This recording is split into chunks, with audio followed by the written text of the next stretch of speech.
नमस्कार, स्वागत आहे तुमचे आमच्या चॅनेलमध्ये। आवाज महामुंबईचा, शोध बातमीचा, कौल मनाचा। चला तर मग आमचे चॅनेल शेअर करा, लाईक करा आणि सबस्क्राईब करा।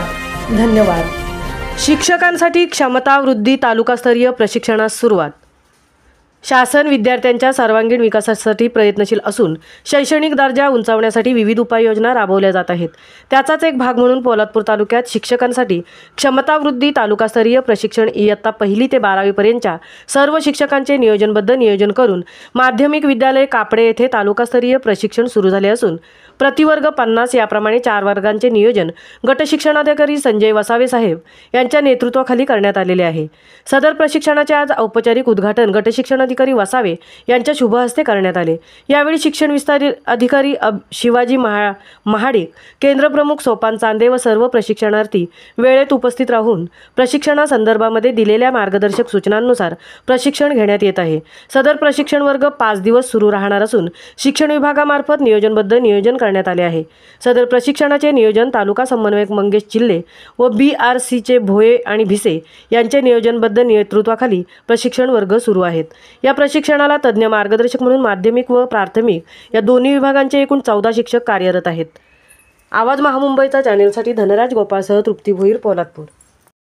15 पर्यंत पाडे पण त्याला पाडे कुठलाही पाडाला तयार करता येईल। मग कुठला विद्यार्थी चांगला किंवा त्या क्षमतेपर्यंत पोहोचला असं आपण म्हणू शकतो।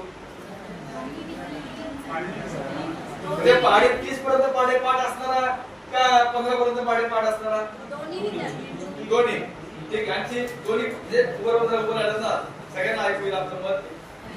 ते दोन्ही ऐका पाठ असणं हे त्याचं कौशल्य आहे आणि पाढे स्वतः तयार करणं हे सुद्धा त्याचं त्या विद्यार्थ्याचं कौशल्य आहे। पाठांतर कौशल्य चांगलं असेल तर तो पाठांतर करू शकतो। पाढे त्याला तयार करता येत असतील तर तेही त्याचं उत्तम कौशल्यच आहे। दोन्ही विद्यार्थी उत्तम प्रकारे करू शकतात। बरोबर, छान सांगितलं मॅडम। आणखी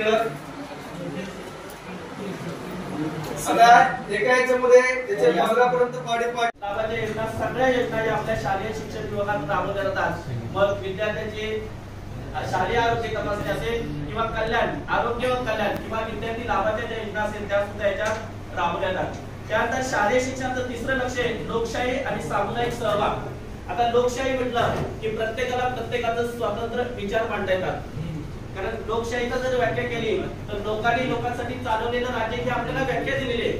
पण व्याख्या देत असताना लोकांसाठी स्वतंत्र प्रत्येक व्यक्तीला प्रत्येकाचा स्वतंत्र विचार राबवण्याची आज किंवा स्वतंत्र विचार आपण प्रत्येकाचा विचार राबवू शकतो।